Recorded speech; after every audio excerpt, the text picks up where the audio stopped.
Bismillahirrahmanirrahim. Alhamdulillahi rabbil alamin wassalatu wassalamu ala rasulillah Muhammedin wa ala alihi wa sahbihi ajma'in. Falënderimet, madhërimet janë vetëm për Zotin xhaleshanuhu. Ata e falenderojmë për këtë ndihmë dhe falje kërkojmë. E falenderojmë Zotin i cili na bëri të mundur ta agjërojmë këtë ditë të Ramazanit dhe i lutemi Allahut që të na pranojë agjërimin dhe çdo vepër të mirë. I lutemi Allahut të na falë çdo gabim dhe mëkat dhe të na pastrojë nga tmetat që kemi pasur dhe të na e plotësojë agjërimin.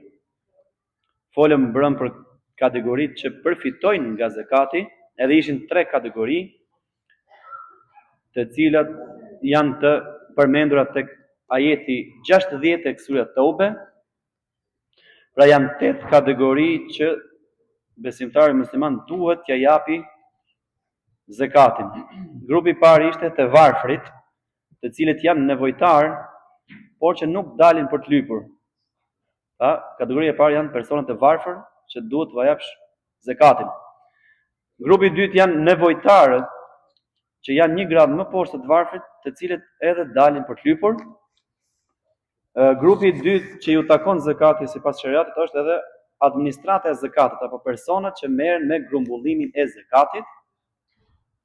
Grupi i katërt janë personat të cilëve mund t'ju fitohet zemra. Pra, besimtarë të rinj që sapo janë futur në fenë islame dhe me dhënien e zakatit i afron më shumë në fenë islame. Pra, për të përfituar zemrat. Grupi i 5 është lirimi i robërve, i skllëvërve apo i të përgosurve musliman sot, sepse nuk ka mos skllëvër dhe robër. Zakatin e grumbulluar mund ta përdorësh për të liruar një të burgosur musliman padrejtisht. Grupi 6 janë ato persona që janë të mbytur në borxhe, pra që kanë marrë shumë borxhe dhe nuk i lajnë dot. Pra me mbledhjen e zakatit mund t'ia lash borxhin një personi besimtar. Grupi 7 janë ato që kanë dalë në rrugën e Zotit, siç janë personat që kanë shkuar në luftë për hir të Allahut, personat që janë nisur për të marrë dije për hir të Allahut, apo çdo lloj kategorie tjetër që përfshihet që janë në rrugë të Zotit, edhe këtyne ju jepet zakati. Grupi 8 dhe i fundit është rrugtari, pra personi i cili ka ngelur në rrugë dhe nuk ka mundësi të kthehet në shtëpinë e tij. Për shembull, një shembull që kemi ne këtu konkretisht, ka një shqiptar jon musliman, këtu nuk i ka hecur, është shumë hall të madh, nuk kthehet dot në shtëpinë e tij. Pra me mbledhjen e zakatit mundesh me përcjell atë për shtëpinë e tij. Pra këto ishin 8 kategori që duhet t'ju jepet zakati. I përmendëm pika të shkurtra sepse i shpjeguam mbrëm. Ndërsa sot do të shpjegojmë persona që nuk ju takon zakati. Janë kategori që nuk ju jepet zakati. Janë 5 kategori të cilat nuk e meritojnë dhe nuk përfitojnë nga zakati. Të pasurit. Ata nuk përfitojnë nga zakati sepse ai merret prej tyre. Pra një person i cili është i pasur nuk mund t'ia japsh zakatin, se parimisht nga i pasuri e merr zakatin ti për t'ia dhënë varfrit. Pejgamberi sallallahu alajhi wasallam ka thënë nuk lejohet që t'i jepet zakati të pasurve. Ato që kanë gjendje ekonomike të mirë nuk lejohet ti m'ia dhon zakatin. Ktu përjashtohet rasti kur i pasuri është luftëtar në rrugën e Zotit të madhruar. Pra vetëm këtë rast mund të bëhet përjashtim. Qofse ky i pasuri ka shku edhe është në luftë në rrugt të Allahut, mund t'ia japësh, sepse ishte te kategoria që përfitojnë nga zakati ato që janë në rrugt të Zotit. Por nëse ai nuk është në luftë në rrugt të Allahut, nuk lejohet t'ia dhënë zakatin të pasurit.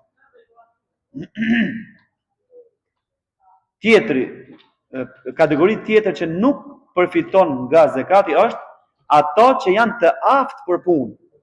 Pra, si në aspektin fizik, edhe në aspektin mendor, ai person është i aftë për të punuar, por thjesht nuk punon. Në këtë rast nuk përfiton nga zakati, sepse bëhet tembel. Pejgamberi sallallahu alajhi wasallam ka thënë, nuk lejohet që të jepet zakati të pasurve dhe as ato që janë të aftë për të punuar vetë. Pra është i shëndosh fizikisht, i shëndosh mendërisht, por nuk punon. Në këtë rast nuk i jepet zakati, sepse ai është i detyruar për të punuar. Pra nëse, ose përjashtim bëhet këtu, nëse dikush është i aftë për punë, por nuk gjen punë, pra i ka bërë të gjitha shkaqet dhe sebepet dhe nuk ka pas mundësi me gjetë punë, absolutisht, në këtë rast po. Por nëse ajo është i aftë për punë, edhe punë ka, por nuk punon, në këtë rast nuk i jepet zekati. Tjetër, kategori tjetër që nuk përfitojnë nga zekati janë jo muslimanët. Të gjithë dietarët janë të një mendimi se nuk lejohet të jepet zekati jo muslimanit që i ka shpallur luftë muslimanëve. As renegat quhet ai person që ka qenë musliman dhe e ka braktisë fenë islame, dhe as ateistit. Pra këtyne tre lloj kategorive nuk lejohet që të jepet zekati. Për sa i përket jo muslimanëve që jetojnë në shtetin islam tani, ka një përjashtim, jo musliman, po që jetojnë në shtetin islam. Lejohet që të jepet zekat me qëllim që t'i afrosh ato me fenë islam. Pra vetëm këtë rast është përjashtimi, nëse ne jemi në një shtet musliman, funksionon me shariat, çdo gjë dhe ka një grup të vogël që janë jo musliman. Në këtë rast lejohet thonë dietar me qëllim për t'i afruar me fenë islam. Por parimisht jo muslimanit, ai që ka qenë musliman dhe ka braktisë fenë islame, edhe ai që është ateist nuk lejohet m'ia dhënë zekat. Vetëm bën rast përjashtohet vetëm rasti kur një jo musliman jeton në shtetin islam, edhe ke qëllim me afru me fenë islam.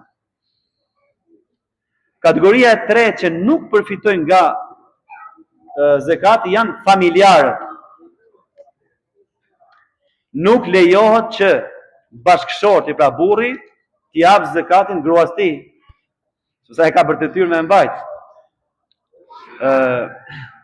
E ka për detyrë me i siguru jetesën, veshmbathën, ushqimin dhe çdo gjë tjetër. Pra burri si jep dot zekatin gruas, ai ka detyrë me e majt.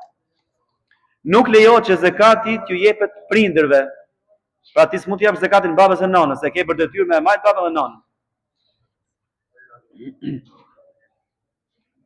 Ashtu si nuk lejohet që edhe babai të japi zekatin fëmijës vet. Se ai, në rast se e shef që fëmia është në vështirësi ekonomike, ti ke për detyrë me e mbajt.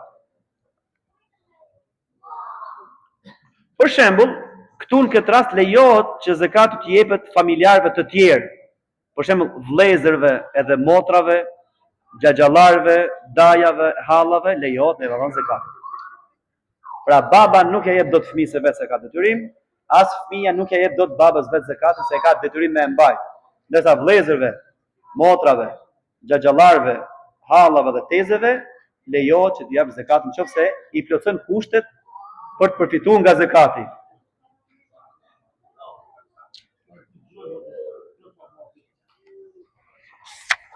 Familja dhe pasardhësit e fisit të pejgamberit alayhis salam, edhe në këtë rast, ky lloj grupi nuk lejohet që të jepet zekat. Pra familja dhe pasardhësit të fisit të pejgamberit alayhis salam. Sipas shumicës së dietarëve, nuk lejohet që sadakaja dhe zekati të jepet fisit të pejgamberit alayhis salam. Këtu bën përjashtim vetëm dietarët e mëdhëbit Hanefi, që thonë se lejohet zekati të jepet edhe atyre. Por shumica e gjithë dietarëve thonë jo, vetëm mëdhëbi Hanefi e lejon që edhe atyre thotë mund t'ju japësh. Ato e arsyetojnë këtë mendim me argumentin se ato e kanë pasur të ndaluar të përfitojnë nga zekati vetëm në kohën e pejgamberit alayhis salam. Por me ndrimin e jetës e pejgamberit alayhis salam thonë këto, mund që t'i japësh aty. Këto ishin pra 5 kategoritë që nuk lejohet apo nuk përfitojnë dot nga zekati.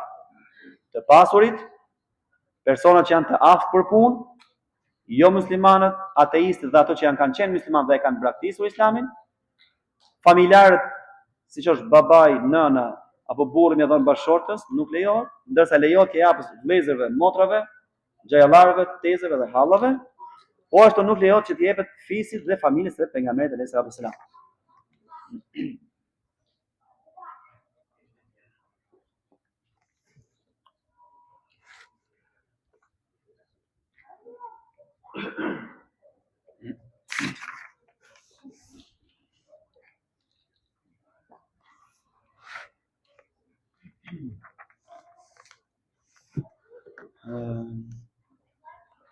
Kemi edhe lëmoshën zekatën e fitrit, edhe pse e shpjeguam në xhuman, ndoshta s'kan qenë të gjithë, me bë edhe një rifreskim. Sadakatul fitri është lëmosha që jepet në Ramazan. Ajo është detyrë, pra është vajxhib por çdo musliman. Qoftë i vogël, qoftë i madh, qoftë femër apo qoftë mashkull, qoftë i lirë apo i burgosur, pra është detyrim që lëmosha sadakaja e fitrit të jepet për të gjithë pjesëtarët e familjes. Madje edhe nëse dikush lind 2 orë apo 1 orë para faljes së Bayramit, ti e ke për detyrë me dhënë sadakatul fitrit. Edhe nëse një person në familje nuk ka agjëru, ti e ke përsëri detyrë me dhënë sadakatul fitrit. Ky zekat, pra ky sadaka, ky lloj sadakaje, sadakatul fitri, e pastron shpirtin dhe shlyen gabimet gjatë agjërimit. Pra sadakatul fitri pastron shpirtin e muslimanit edhe shlyen çdo gabim që mund të ketë bërë gjatë agjërimit. Ibn Omer tregon se pejgamberi sallallahu alajhi wasallam e ka bërë detyrë sadakatun e fitrit për robin dhe të lirin, për të voglin dhe të moshuarin, për femrën dhe për mashkull, për ato që është i lirë dhe ato që është i robruar.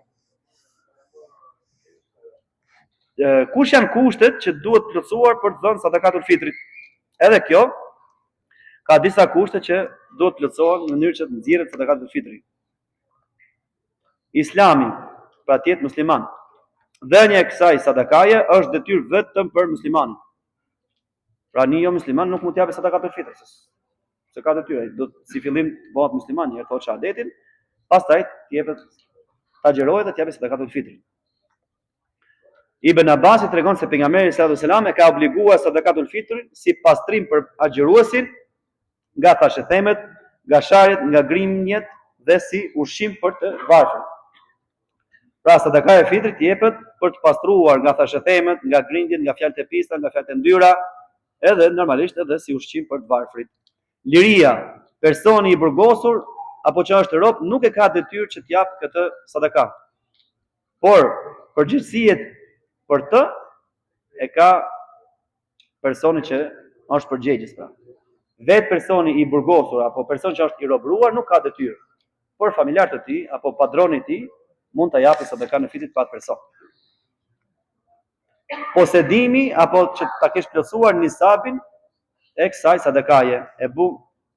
Dietarët e mëdhëbit Hanefi thonë se zakati i fitrit është detyrë atëherë kur personi posedon 200 monedha argjendi, shumën e tyre mbi nevojat e përditshme, sepse pejgamberi sallallahu alajhi wasallam ka thënë, zakati është detyrë vetëm për të pasur.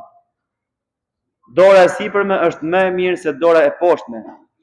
Filloje një dhënien me atë që ke më afër. Pra sadaka e fitrit si rregull jepet tek personat e afërt, familjar, që i ke fis.